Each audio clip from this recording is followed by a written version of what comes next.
Hi there, I'm Derek O'Sullivan, founder of Crua, and you're very welcome to the Crua podcast. This is a series of really interesting discussions with very interesting people. So without further ado, here's today's episode.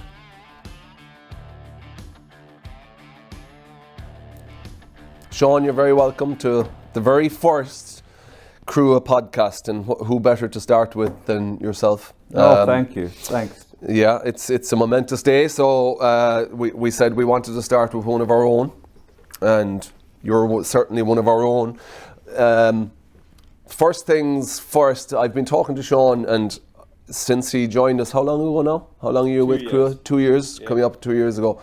I've just been, there's a book in you, you know, there's definitely a book in you. I just think your story is amazing in so many ways. So, you know, I definitely think there's a book in this. But let's start at the start, I suppose. Shawn, who ran originally from South Africa, in Ireland, not alone in Ireland, but living at the base of Carrauntoohil, which is the highest mountain in Ireland, and here working for Crua. How did all that happen? Where did it start? In what part of South Africa? Well, we came through from Cape Town, and it sort of all worked out from a plan to initially go to Canada, to Vancouver, where I wanted to go and fly seaplanes. So the whole family decided that that was the country we were going to go to, and the decision was really based on the fact that we had had some tough times in South Africa, farm attacks and various other difficult times that were hard to it was difficult for us to say, well, we're going to stay here. So we decided, well, sell up our farm, sell our business, sell everything, we're going to Canada. And the process went by and everything was sold and ready to go. And then we said, and I got back from the immigration to say, well, the visa was denied. And we had to make a decision there and then where we're going to go to. And having had sold everything, we said, well, we really like Ireland. We had visited here once before. My grandfather has roots here as an O'Gorman. And we said, right, let's go to Ireland. And the plan to come to Ireland was to come and fly as well. So I wanted to do an instructor's rating here in Cork. And we arrived, and then COVID hit. Oof, the C word. And that was really tough. Yeah. You know, that was tough. So where to next? You had to survive. And that's how I landed up being employed by Crua, which was a blessing for me and my family. So just to recap on that, Ireland was the second choice, and Crua was the second choice over flying. So okay, we won't take offence on either one. Well, flying has been in my blood for a long time. I've been flying for nearly 30 years. Wow. So it's actually a long time, and prior to that I was always a keen modeler, flying model aeroplanes, and I was one of those kids that used to go and hang around the airport and fly little radio control models and control line models outside the airport. And I'm also been one of those kids that always looked up. So anything that flies over, you know, you look up. So it's been a long and enjoyable journey with some incredible memories and some amazing stories about flying over 30 years. That's as good a segue as any, because you know your story really. It's all about some engine powering something, because if it's not planes, it's motorbikes, and we'll get into that later. And I think other self-propelled machines. But you've shown us, and you've shown me lots of photographs of lots of different planes. And there was a couple there you even built yourself. You've brought your logbook in, and we'll have a look at that in a while. But do you remember the first time you flew? Do you remember getting your license? The first time I did my first solo flight was in 1993. So I think after 7 hours of training, I did my first solo flight, and then carried on from there. But it got to a point where I would be renting aircraft out, and I decided, no, I wanted my own aeroplane. And that was when it got me around to wanting to build my own plane. So let's get this right. So your first aeroplane you owned, you actually built it yourself? Yes. Okay, how does that happen? Well, it was sort of a partial kit composite kind of aircraft. It's called a Dragonfly.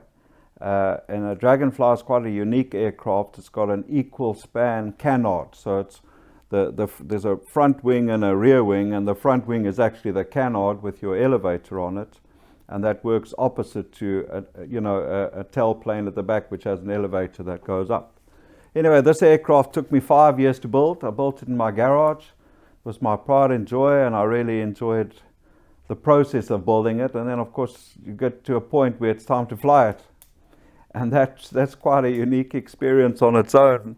Lying there many nights thinking about, geez, did I tighten that up? Was that wire connected properly? Have I tightened that nut and bolt? And it was really quite an amazing time. And anyway, we did the test flight, and the whole thing went through well. And we did some proving flights, which was 25 hours before I could take any passengers.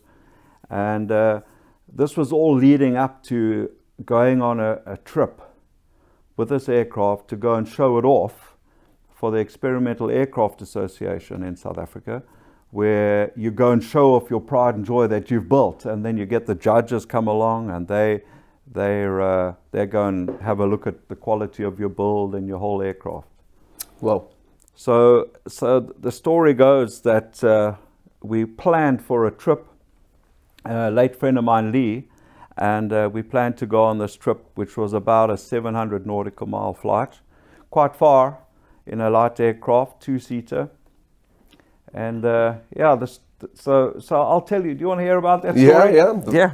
It's quite an interesting day, and in fact, I think I had a few lives available to me that day. So the day arrived, and it was an overcast day, and there's a lot of big mountains around the airport. Excuse me. And so the day arrived, there was lots of cloud around, and now we've got to plan our first leg, which was about a 2-hour flight, and a couple of legs getting to our final destination where the show was. Mm-hmm. So because of this low cloud, we drank a fair amount of coffee, and we were waiting for the cloud to lift, and eventually we decided, okay, it's time to go. So we took off, and we headed and climbed up over these mountains up to about 8,000 feet, and we cruising along over the escarpment, heading for a particular airfield called Beaufort West. And en route, it was ironic that we now had a challenge about where do you go for a pee. Mm-hmm. We had drank too much coffee while actually being there waiting, where normally you wouldn't drink so much coffee before you go on a flight. Okay. And this particular aircraft, you lie back in it, and you've got a joystick down in the center.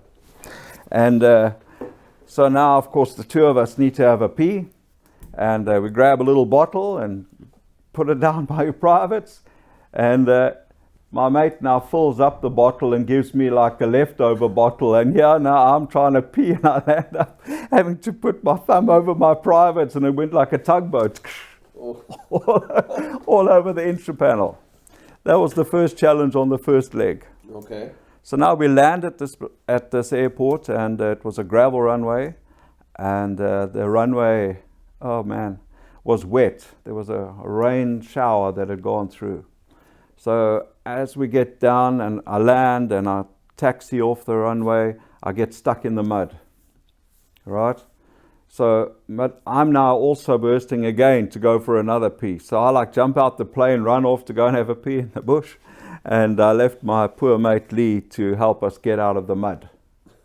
So we refueled the plane, and we take off, climbing quite high, about 10,000 feet, 9,500 feet, over some really rocky terrain. And it was quite turbulent, middle of the day.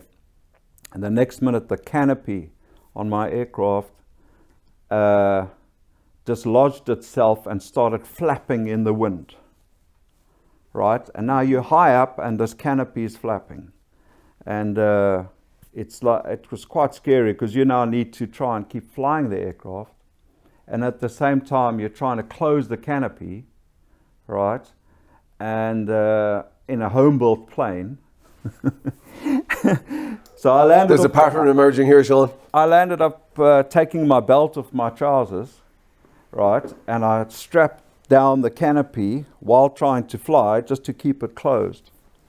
And funny enough, that little incident now left a small gap between the fuselage and the canopy, which so happened to perhaps save our lives with the next incident that happened about an hour later in the flight. Anyway, settled down, carried on, and now we're heading for a town called Kimberley, and we're about 50 miles out from Kimberley, and I start seeing smoke pouring into the cockpit. So the smoke's pouring into the cockpit between my legs, coming in underneath and starting to engulf the cockpit. So now you don't know whether your plane's on fire, the engine's on fire, is it just an oil burn? And of course you now need to make decisions. But like I said, so what happened is that they'd left a gap. So they managed to let the air escape, the smoke escape out of that gap. Oh, which yes. kept us going, right? Well, So now here comes decision time. So oil temperature's rising, oil pressure's going down. You know that it's just a matter of time and this engine's going to stop. I mean, in fact, got down to around about 10 psi left in the pressure of the motor. So we're getting closer and closer to Kimberley, and I'm above this road. So I decided to descend to 1,000 feet, and I'm following the road into the main town. And I'm saying to Lee, well, either we're going to have to land here on the road and take a chance missing trucks and cars, because, you know, you have this vision of, well, getting down, and you're also quite nervous to want to be able to open the throttle again, because you're not sure whether the engine's going to die, because it's about to stop at any moment. And you eventually get to a point where you're now, okay, we've got to leave the safety of the road, safety as in maybe hitting a truck, and head for the airport, which now had a whole lot of jagged rock all over all over the show, and that was quite a tough decision. Of course, air traffic. so where was the jagged rock? Was it between the main road and the airport. all right, so you had You to. had to like leave the potential of a place to land. Yeah. And of course, while you're still having a bit of power, hopefully you could still land. Mm-hmm. And air traffic control cleared us in and cleared away all the aircraft in the area, and we landed very fast. I can imagine. Way too fast, and the little wheels touched the ground, and we managed safely to get on the ground. And what was the problem? Where was the smoke coming from? What was the problem? Lucky. So the aircraft carried on running and got to the stop outside the terminal building, and we then stopped. And I took the cowling off, and there I saw that an oil cooler pipe had broken. So the pipe between the oil cooler and the motor, and that was in fact the causing the smoke. It was oil getting onto the exhaust pipe. Wow. So yeah, that was quite a scary moment. Of course, now you're going to the show, you want to get to the show, you want to show your aircraft, and we land up going into town, and I found a Jaguar car oil cooler, and I came back and we tried to fit it onto the plane and ran out of time. So I then decided, okay, well, we've got to get to the show. So we left the oil cooler off, and I did a test flight without the oil cooler on it, and then it didn't work out because the oil temperature was too high. So we eventually get an oil cooler fitted, but we stayed overnight, and we could only leave the next day, only to get to the show when it was at its end. Oh. So we didn't quite make the show. Oops. And from there, yeah, it was quite, but what an experience. I mean, I think we nearly died 3 times that day. On the one day. On the one day. Right, okay. And then we flew back to Cape Town, and that was quite an interesting time. Yeah, and on the same vein, I remember you telling me a story about another kit plane that was like yours, that you were supposed to fly to another show. Does that ring a bell? Yeah, well, there's a couple of others as well. So I'll tell you a bit about a story about a trip where we took the 3 of us in the plane. We're heading up towards the Khadi Pans, as they call them, up near Namibia. And we took off quite late, and now we're heading off over the dunes. And next minute I had this engine vibration where the CSU, which controls the propeller pitch, decided to give up, and we now had to make some decisions about where to land. So here were some pans, brown pan and a white pan. Right, so do I go for the brown pan or the white pan? What's a pan? Just a... It's like a dried up a bed where there was water, so you would think that the white one would be drier. So it would be a former riverbed or a lake bed or something. Yeah, kind of riverbed or lake.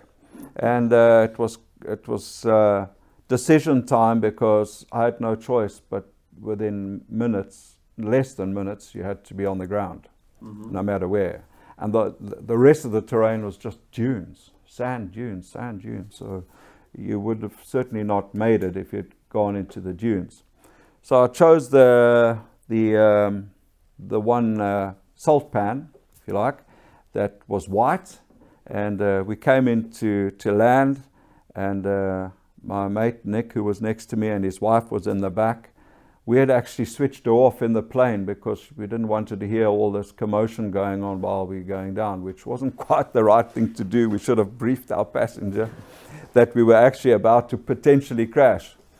And we landed on the pan, and as I touched down the wheels, the nose of the wheels dug in. It was a tail wheel plane, and they dug in, and I had to hold the yoke to stop us from nosing over. And so it was like doing a somersault almost. It was sort of like wanted to do a somersault, would have flipped over, but I managed to hold it off. As the wheels were hitting the mud, it was digging in. And, but why, I don't know. We came to a stop. I jump out the plane and I start running off to the one side, and my mate Nick, he starts running to the other side, and we left poor old Val in the back of the plane. She's going, "What are you doing? What are you doing? We've just crashed. Why don't you tell me?" It was quite an experience. And she managed to get out, obviously. So we have this situation where I'm just trying to imagine this. So your plane is coming in.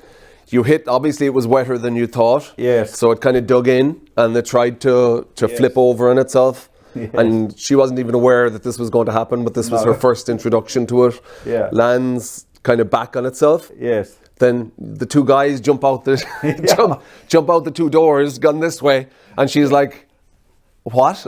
The last time I looked at Val, she was still taking photographs out of the side of the window on the trip. Okay, that was an interesting. And are they still married? They're still They're married. still married. Okay, well, she stuck with them, so fair play. Holy smoke! So we landed up being on the salt pan, and it was quite late in the evening. It was about to be dark, and it's probably the best at the time where I wish I'd had a Crua tent with me, because it was really cold. And there was as the sun went away, all these insects started climbing out of the pan, coming towards us, and I could hear the lions roaring in the distance and a hyena.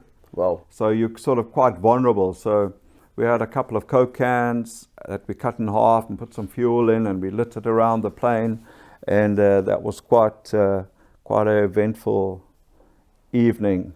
So you're there in the middle, and we had whiskey, and we had milk. Yeah, I noticed you didn't like the whiskey. there was another. We had whiskey and milk together to keep us going. And so you're there sitting in the middle of this ring of fire, kind of. Yes. Literally, and that's just keep to ward off whatever. Yes. Yeah, I mean, we could have climbed in the plane, of course, but it's a bit sleeping compact. In the plane, a little bit tight. A little bit tight. Wow. Yes. Okay, So that and you was made fine. it through. How did you get out of there?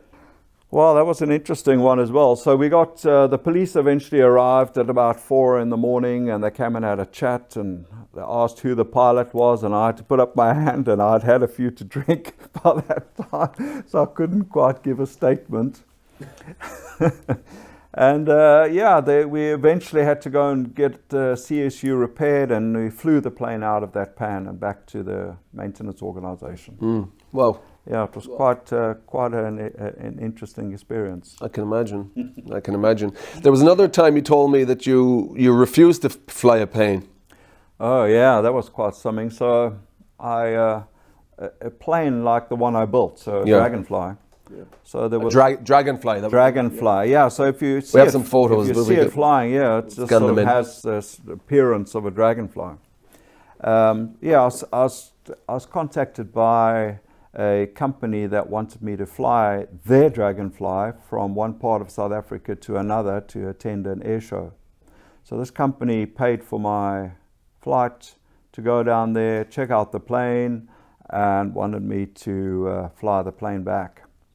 And I sort of arrived there and had a look at the plane, taxied it around, wasn't all that confident with the plane and what they'd actually presented to me.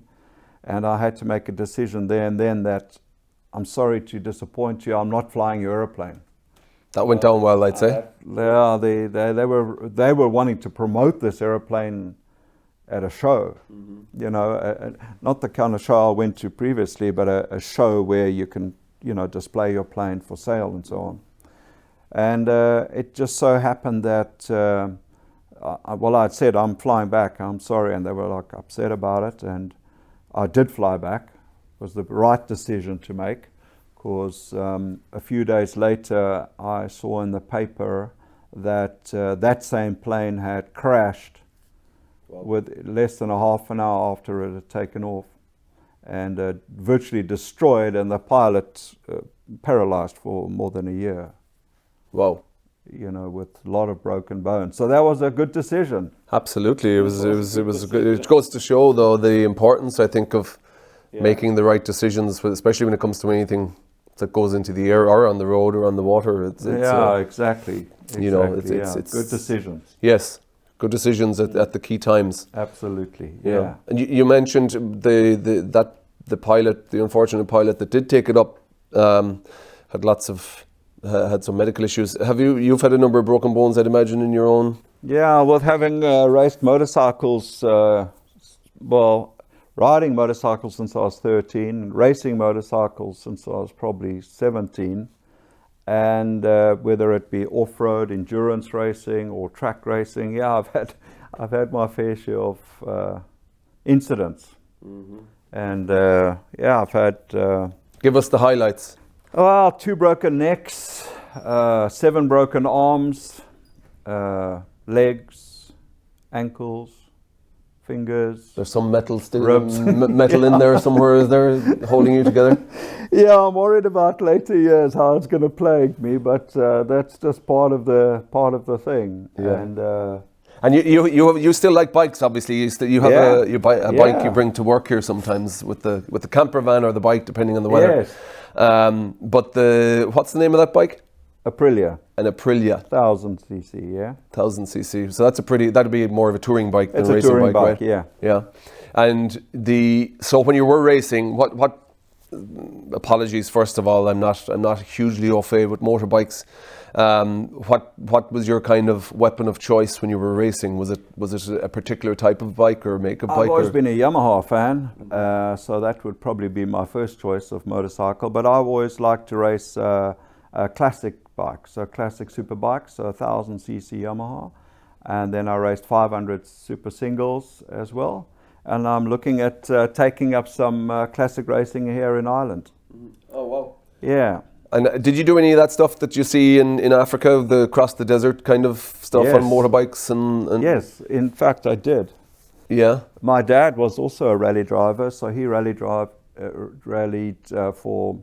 10 or 12 years of his life, and I used to compete on a motorcycle on those rallies. And one of the incidents on a bike was in fact a rally called the Roof of Africa, which was quite a 1,200 kilometer event in those days, and I unfortunately went off a cliff.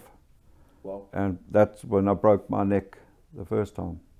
So you were just right, you just mistook a corner, or was it speed? Or it was actually quite a good day.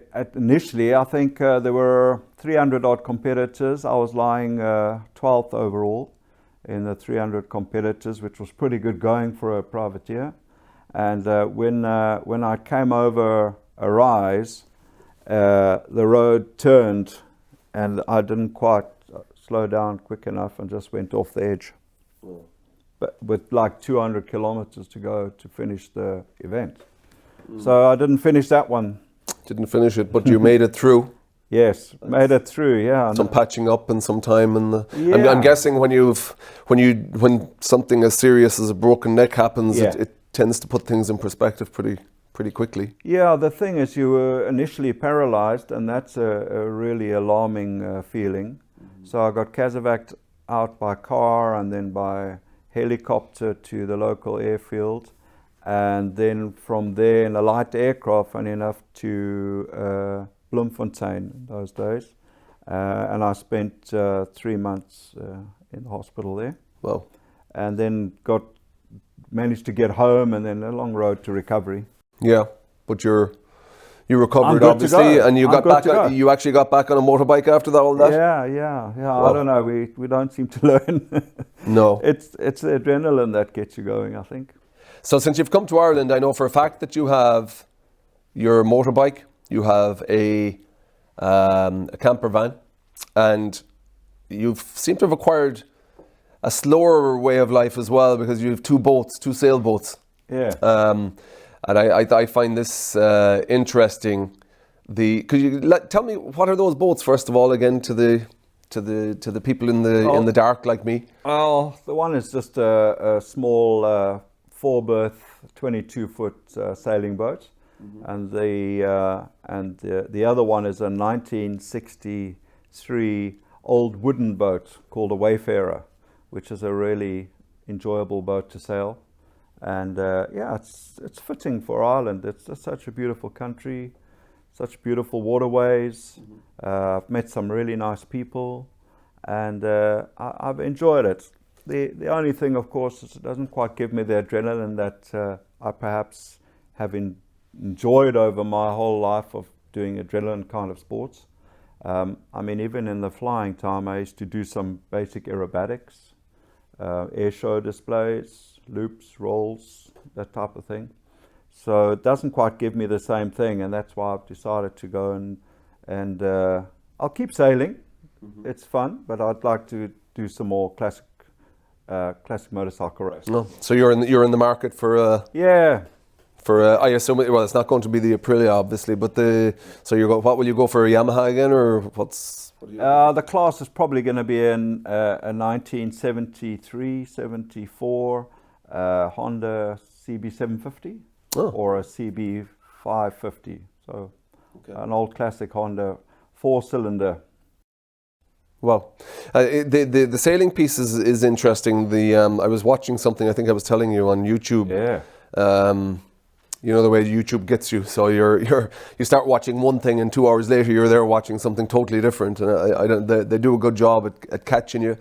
But I was watching I may have some of my facts wrong, but it was a boat that was built for speed. So it was a single hull boat, and it was built for basically, it was called the Komachi, I think.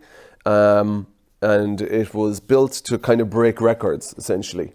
So this boat, it had broken a whole series of records. I think it was probably 16. I think it had 16 people on board, and they used to do 8 on, 8 off shifts. But they were taking on the record for sailing across the Atlantic. Yeah. So I think it stood at something like 6.5 days, which in itself is astounding. To sail across, but anyway, these guys, so they were waiting, and eventually they went from, I think, New York, Long Island direction, and they had to come to the tip of England, so probably Cornwall, down the end of Cornwall, but it was like you pass one, probably a lighthouse, and you pass the other lighthouse, and that's literally how they gauge it. But they were trying to do it ahead of a weather front, so the weather front, I guess, was kind of pushing them along. So they had the technology and finding, and next thing it was go, come on, let's go. So they took off, and it was quite an insightful video. It's not all the glamour of yacht racing that from the America's Cup, or you see one side of it only. You don't tend to quite always see the behind the scenes. But these were all really experienced sailors, and they were waiting, and the normal captain actually had to go somewhere, and another guy had to fill in, and but anyway, they ended up breaking the record. I think they did it. Again, I stand to be corrected, but I think it was like 5.5 days or under 6 days they sailed across. And this thing was doing, I think it was doing something like 40 knots at one stage. It was just phenomenal. Fast. It was just phenomenal. The rate at which they were able to get speed up across. You talk about 40 knots. That reminds me. I owned an aircraft which is called a Friesler Storch, which had the Africa Air Corps colours on it, and it was a replica of the Air Corps, which had the swastika on the tail. And the reason why I say the 40 knots is that this plane was a short takeoff and landing plane, and it could fly as low as slow as 28 knots. Wow. Which is like just virtually hanging in the air. So it's a stall aircraft, short takeoff and landing. And in fact, that particular plane was commissioned by Hitler to go and save Mussolini off the side of the mountain, because it could land and take off in such a short space. So what length will it need to take off or land? 100 feet. 100 feet? 100 feet to land and take off, yeah. Holy smoke. Yeah. What was it called? Wind would help. Friesler Storch. Friesler Storch. And you had a replica? A replica of one, yeah. Wow. So you were flying around with a swastika on the back of your plane, or the side of your plane? Yeah, it was quite, I'm sure that quite got some something. interesting well, you know, looks. for me, if it offended somebody, well, fair enough. But I mean, it was a replica.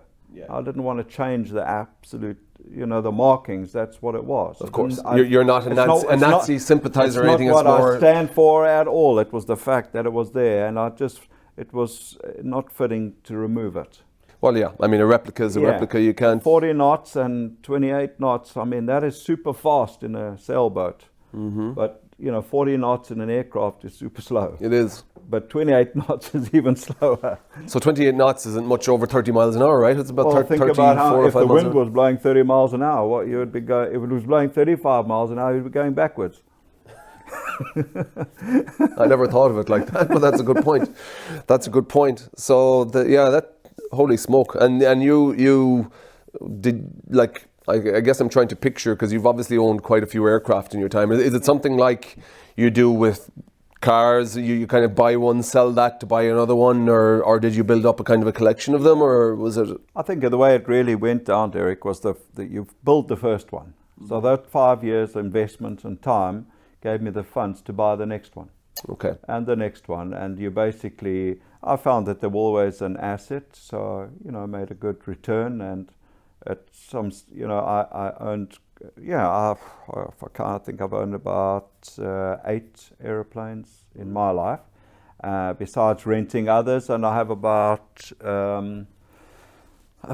30 odd different types that I've flown. So it's quite interesting, and not too many hours. I've amassed 2,000 flying hours, which is pretty reasonable for a self-funded pilot versus an airline pilot too, of course. And this is your logbook here that's in front of us, and we've looked through that, and I think we'll take some close-ups just to show people as we go through it. But is this pretty much every flight you've ever taken? Yeah, the logbook gives me every flight from the first flight to the last. In 1993. Yeah, the first flight was. My first solo flight was in October the 9th, 93. Wow. It was a whole 10 minutes.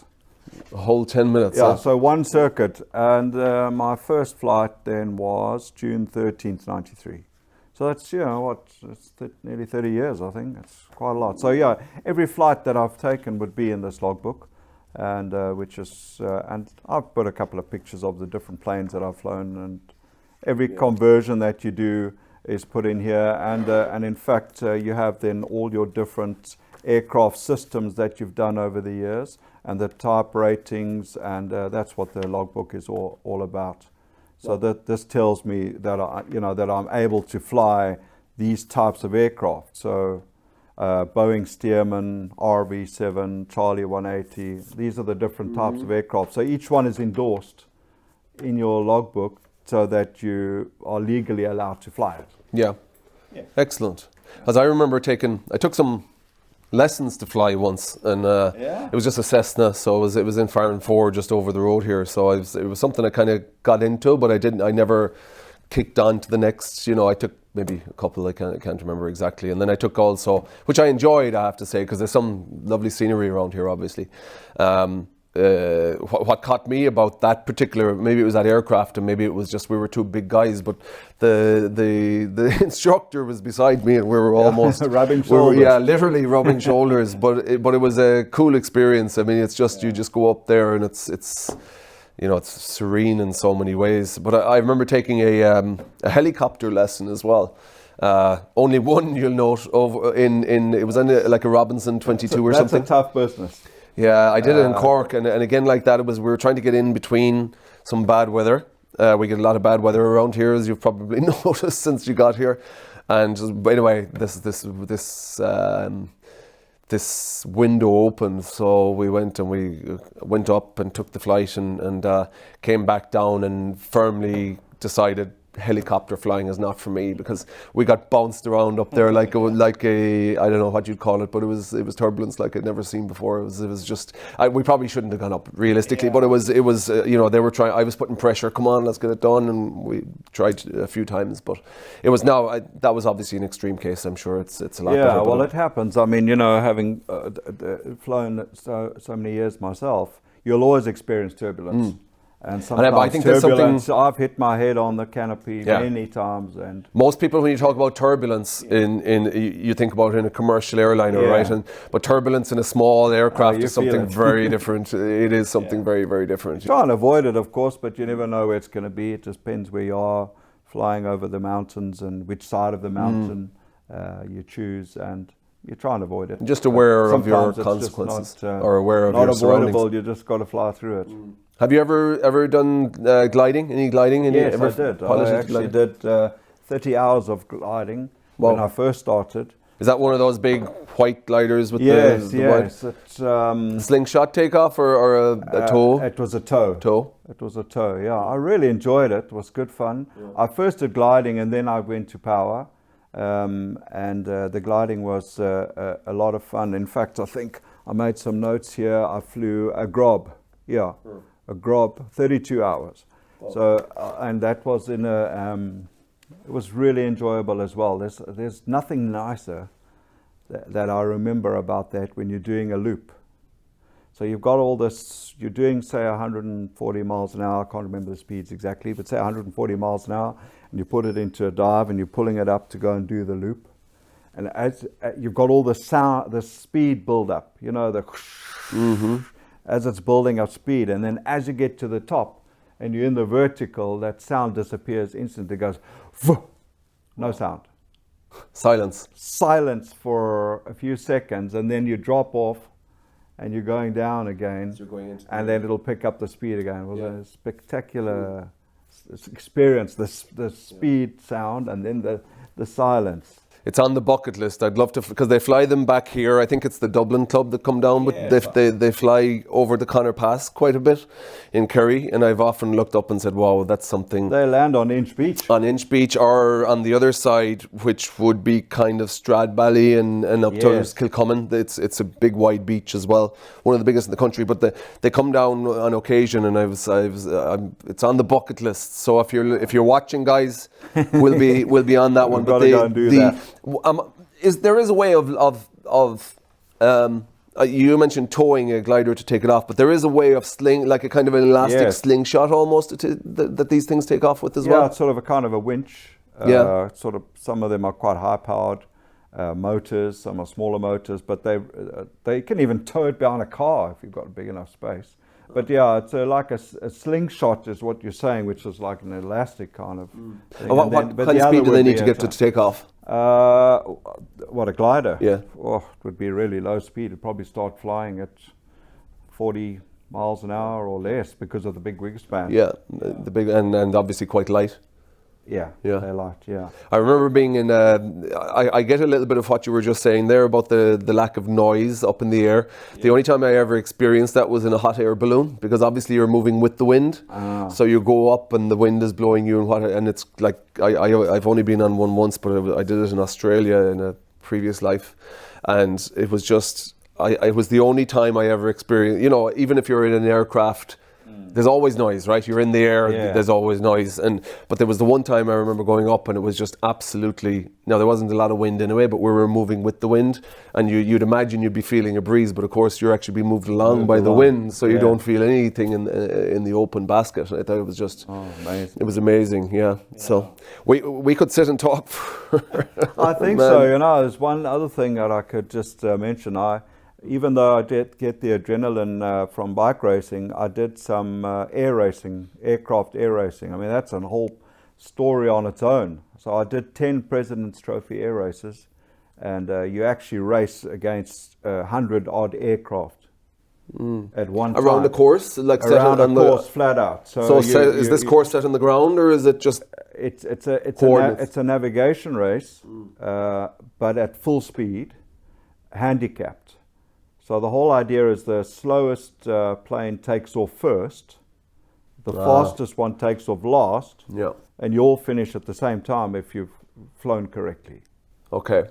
And it becomes quite intense, and you have these pylons that you fly around, and the air racing was really quite Holy smoke. a lot of fun. And so navigation as well as flat out speed, and you would fly at 50 feet off the ground. So is this some of the stuff that you see, these kind of jaggedy turns? Yes, so you fly to a cone and then you turn and then you go to the next one, but you're navigating at the same time with no GPS.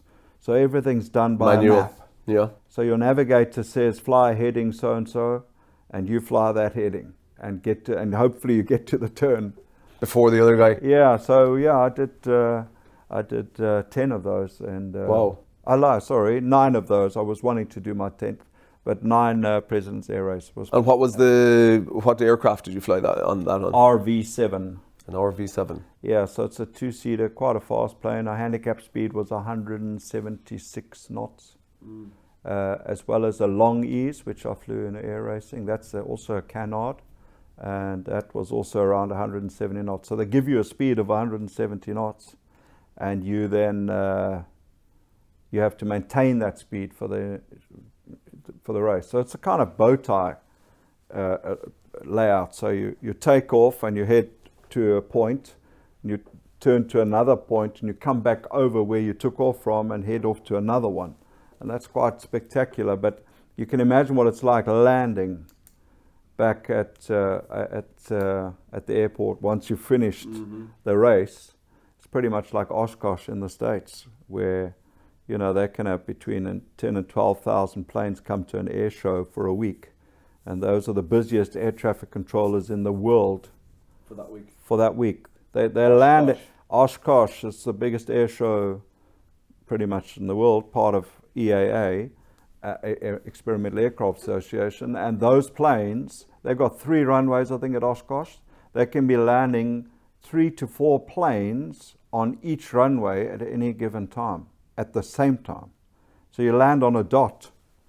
Oh, where they're set back from each other, and you aim for dot 3 or whatever. They try and keep the radio to a minimal, so that the air traffic controller is telling you, right, Derek, you land on, and he's not saying Derek, he's saying yellow aeroplane. You land on red dot and white aeroplane, or he would normally call it out if he could visually see what it is. Yeah. He'd say RV7, land on green dot. Dragonfly, land on yellow dot. And this is happening while everyone's arriving. And you know what the best thing about Oshkosh is? All these people come there to camp. Wow. They camp next to the plane for a week. Excellent. That sounds like heaven. Yeah. And that segues us into Crua. So you're gone from all over the world. You're now landed in Ireland, and you're working with Crua. Yeah. So not a loaded question at all, but how are you finding your time here? Well, I think just the weather's tough. Coming from a hot climate, the people are fantastic, the environment is beautiful, and working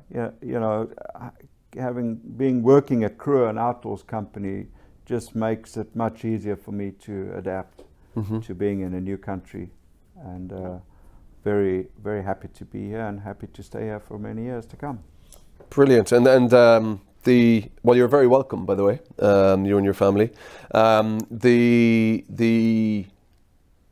Which will be a separate probably discussion, but we've gotten some of your ex-colleagues and friends have done some video work for us, and let's just say involving base jumping and some interesting characters there. So we'll be bringing that to you shortly in the Crua story. But I think they have a separate story in their own that's really, really interesting. Good one to talk about. Yeah, looking forward to you chatting to those folks. Yeah, think jumping out of a hammock, Crua koala hammock, mind you, from a canyon, I suppose you'd call it, hanging off a wire from a canyon. Like they say, a perfectly good hammock, and you decide to jump out of it. But there you go. Why jump out of a perfectly good airplane? Yeah, there you go. Yeah, we've all done that. So that was an interesting one. Have you done some skydiving? I haven't jumped out of a plane, no. But I have taken up skydivers for them to jump out of the plane. Okay, you stayed in the plane. You prefer to stay in. Yeah.